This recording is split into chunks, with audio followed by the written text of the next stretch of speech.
Hey guys, Chris the Ultimate Recycler here, back in the emergency storage shed for another week. Last week we finished emptying that shelf. You can just see behind me. We will move that out shortly. And then I think the general consensus from your comments, and what I'm feeling is probably the best thing to do, is start on this wall over here, because I've been burrowing down through the shed that way. We have done stuff on that wall other than things I've put back as projects. We haven't really touched this wall, so that's next. Let's move the shelf first. Now, the last one of these shelves went to Christine, and she's putting fabric on it in the studio. I don't know that she needs another one. Maybe I could put it in the studio to store my boomboxes. Those of you that follow both our channels know that we have a little bit of a competitive nature with our stuff we like to keep. And the studio is a shared space, but we still need to be able to play table tennis in there. So I think I have a bit of space over this side now. We did get one microwave out of the shed recently, which I'd fixed just yesterday. I might just leave this here for now, because I'm going to work on that wall.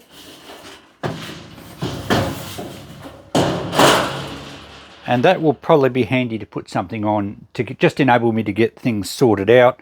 They're nice and light and easy to move around. So we've now got back to a solid wall of stuff. We have another, I think, about 10 feet to go to the end wall.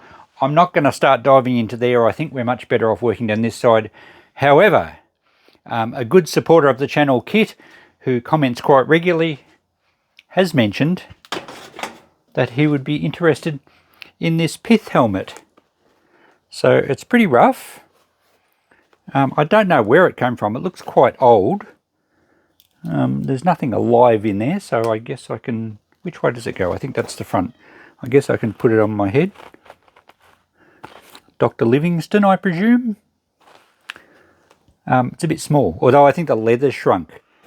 Anyway, I think it's an old piece. I'm going to take it to the shop. I don't know what to put on it.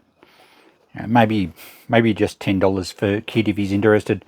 I'll take it to the shop and leave it there until he pops in next. We'll leave the rest of that. No idea what's in those boxes. Some of that stuff looks pretty exciting. I think there's an old radio up there. There's an early something there, radio, something valve orientated. There's a box of china, I think, here. Everything's wrapped up in newspaper. Down there, I think if the camera's focusing down the bottom, that's a very large cast iron water fountain, so that'll sell very well. More stuff wrapped up in paper over here.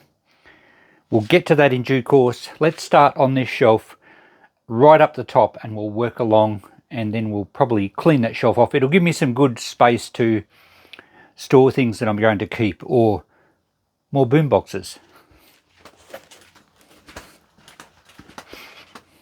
Okay, now up the top, if we start on the very top shelf, we have a large plastic tub, and I don't know what's in it, and we have a couple of boomboxes resting on top.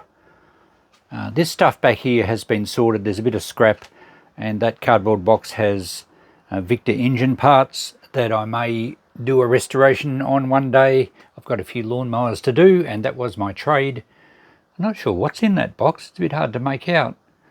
Yeah, 2 boom boxes. Then we have a CRT TV, some old computer monitors, and a huge glass lampshade that I did ask a few of you guys in certain videos if anyone knew what it was.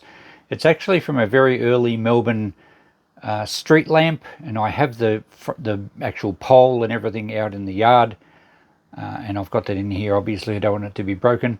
Then lots more random boxes there. Back in this shelf we have, I don't think it's glass or crystal, we have all sorts of stuff. There's an old car horn, there's a cuckoo clock, there's another wall clock like we did a while back and got going, and that one's still at the shop. Some other boxes, I don't know what's in here. These are some things that I've put here in more recent times because I need to deal with, so it wasn't originally in the storage shed here. Same with the stuff down the bottom. I'm keeping some of that. Some of it's stuff I use. That box has circuit boards in it to be sold. And there's a welder because I don't have anywhere else to put it at the moment. So we've processed some of this shelf, but I haven't got to this part. Although you saw these shelves a while back, but I haven't got to any of that. Anyway, I think today we will get those 2 boom boxes down, give them a test, and maybe have a look in that plastic tub. Okay, the first is a JVC Pretty fresh, flash looking unit, that one. It's very dusty on top. It's probably not the best storage conditions there because they get a bit of damp air coming in through the rafters. I would like to fix them up, but I don't think we'll do it in this video. But let's get the other one now and we'll have a look. Okay, this one's a Sanyo. It's yeah, it's a pretty cool vintage one. I don't think it's quite the quality that the other one is. Again, very dirty on top. So I think we'll quickly test them, I think, and there's every chance that the cassette part won't work, in which case I will want to try and fix them up. If the cassettes do work and everything else is okay, they just need a clean, I'll probably do that and take them to the shop. Although I wasn't going to sell my boomboxes. I don't know. Let me think about it. Let's get that plastic tub. Okay, I wondered where these were. These are my old sporting trophies. Yes, just one box. Actually, there's 10 boxes. No, there's not. It's just one box. And there's a few other bits and pieces in the front, so yeah, that's stuff from my old house. There's some family photos. We don't need to look in this, so maybe I'll show you some of the trophies, but nothing really exciting as far as shop stock goes or treasures. And I don't know what I'm going to do with them all because they take up so much space and they gather dust. What do you do with trophies? I don't think they, well, some clubs give trophies. Table tennis clubs don't give trophies anymore. They usually give you a glass or a voucher to a local shop or something. So I suppose at least you can use those. All right, well, we needed to get them out of the shed because they were taking up valuable space. Okay, I'm just pulling some family photos out of here that you guys don't want to see, and probably some of my family don't want to be on YouTube. But here's a photo I found of Christine and myself standing where the emergency storage shed is now when we first bought this house, and that's what the backyard looked like. No deck, no garden, no lawn, and the house has changed a lot too because we had it rendered and everything. And of course there's no studio either where the table tennis table is. So yeah, that was about 8 years ago. What a great shot. And of course Christine has long flowing hair, not like the curls she's got today. And there's some good old family photos in here, so I'm pleased I found those, and they weren't in the best condition stored up there, so luckily they're okay. Right, there's an old towel on the top, and the rest of this is full of trophies. So mostly table tennis, as you can imagine. There is a couple of early football trophies when I used to play football. Most of my trophies were like best, most improved, or you know, thanks for playing, the coach's award. That's table tennis. Most of them are table tennis, and I did quite well at table tennis in the early days. And no, they don't give trophies out anymore. So heaps and heaps of these. I don't know what I'm going to do with them.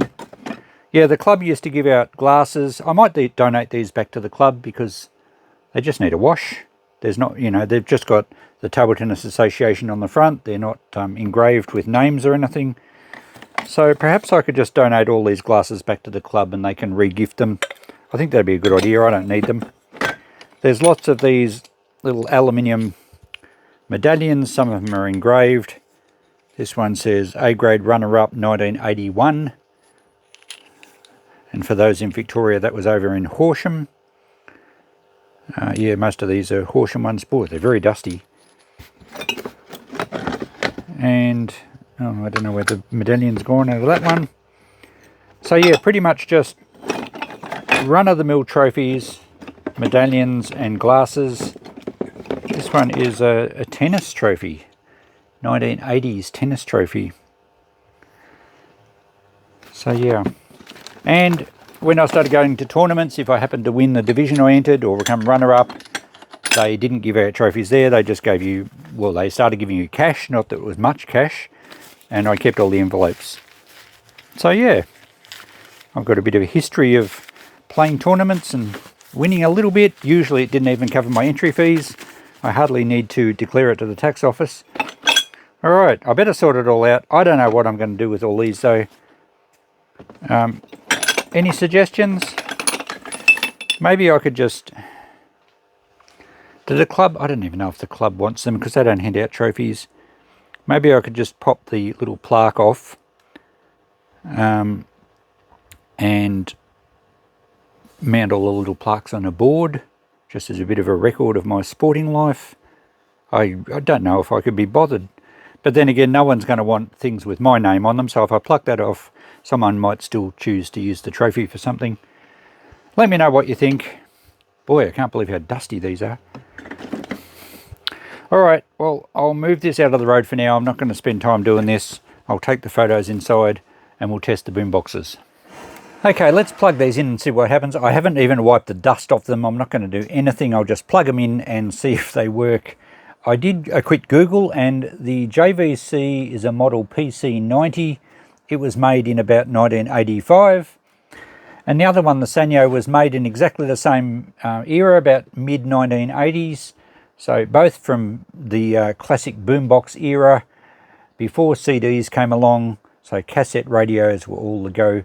This one actually has 2 shortwave bands. I haven't checked the other one. I think it's just AM, FM. But we'll check the other one out. I'll check the model of it out shortly. Let's plug in this JVC and see what happens. So I'm expecting the radio to work. It's probably going to be very crackly. I don't think the cassette will work at all. Oh, there we go. We have some buzzing. There's the volume. Bit crackly in the volume, but not too bad. Both speakers appear to be working. It's on... Oh god, this switch is going to have lots of dirt in it. It's on FM. Let's see if we can pick up anything. The tuning isn't working. Oh, hang on, let's find tuning. There we go. They said this at the time when they made their donation. Well, this week in particular, just hearing very encouraging stories. Okay, that works. That actually sounds pretty good. Where's our balance? It's going to be cloud clearing with... I don't know if we actually have a balance. Partly cloudy on Saturday with 30. Anyway, that seems to work fine. The cassette, right, now where do we turn it to cassette? We have radio and tape. Okay, it's actually got a tape in there. What's in there? Eject. Oh, it looks like a home recorded one. There's nothing written on it. So we'll try one I've got here, which is Jukebox Dance Party. And we'll see what happens. Oh my goodness, it works. Pause. Let's give it some volume.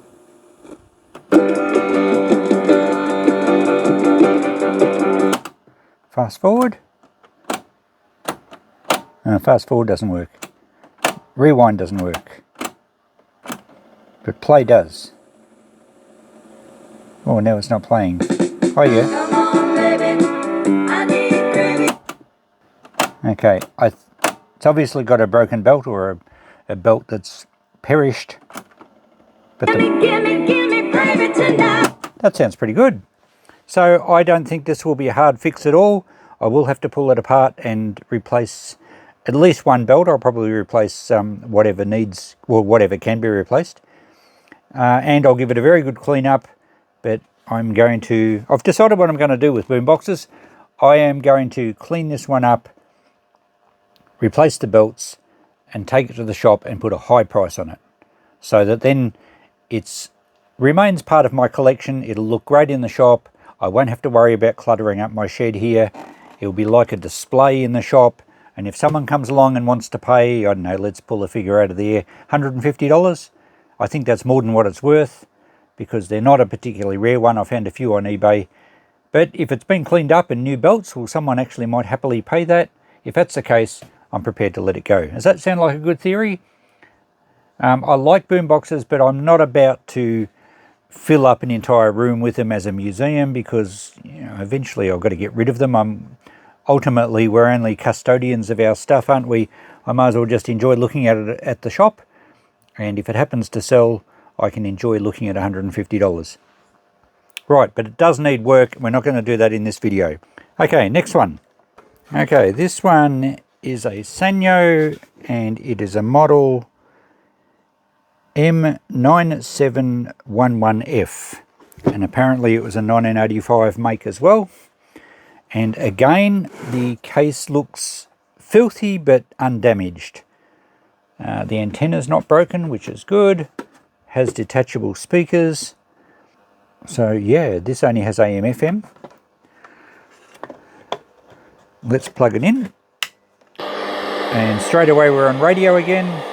Where's our volume here, down here? That's not even crackly. This has a balance. Maybe the other one had one, I just couldn't find it. So both channels are working.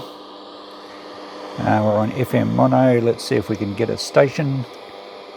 We'll put the antenna up, and down the lower end of the dial we usually get a quite loud station.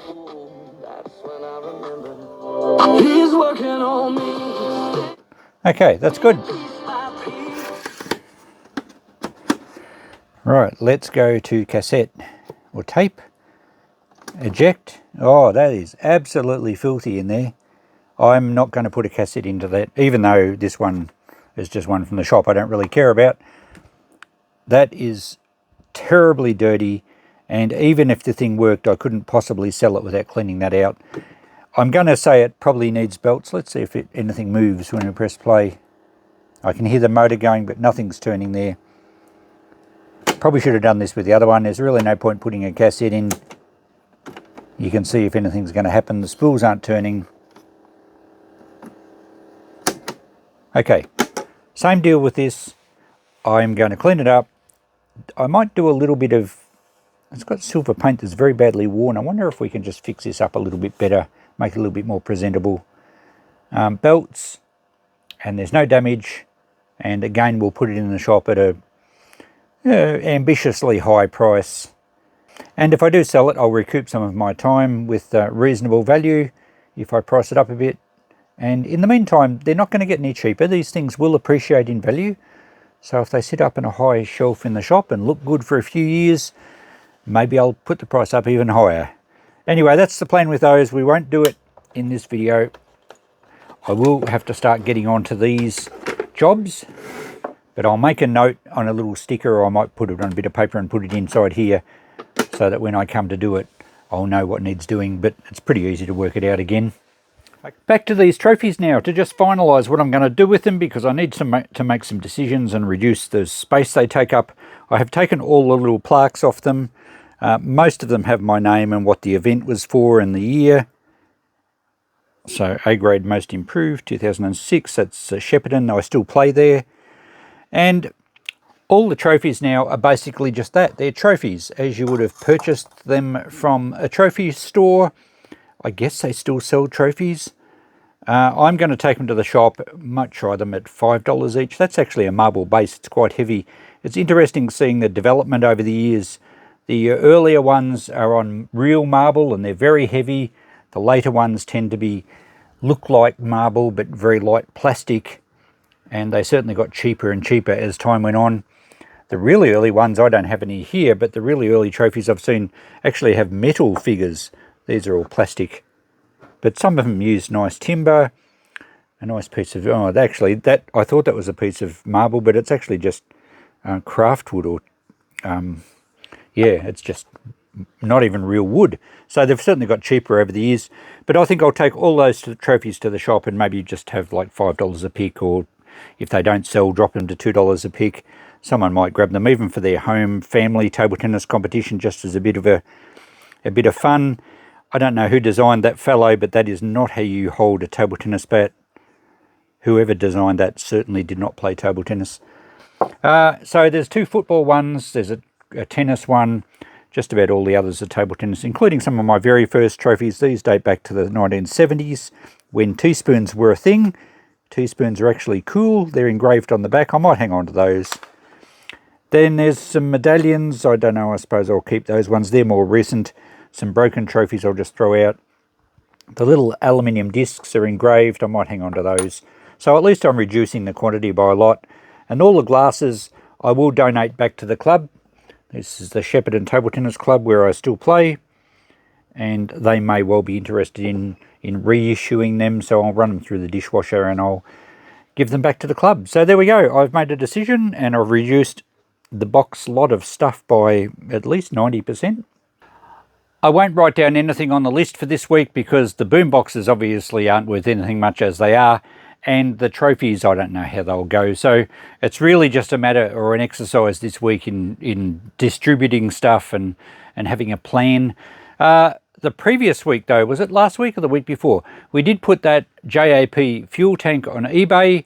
Here's a picture of the listing, and as you'll see, it actually sold. It had a second bid, but I started it at 50. It only got one extra bid, but we've still cleared about $40 for that one, and I think we'd only written down 20 in the notepad. So that was a good little sale, and I've posted that off, and the guys received it already. So very good. It's worth eBaying for some things. He was obviously looking for something exactly like that for a project, and he found it, so I'm sure he's happy.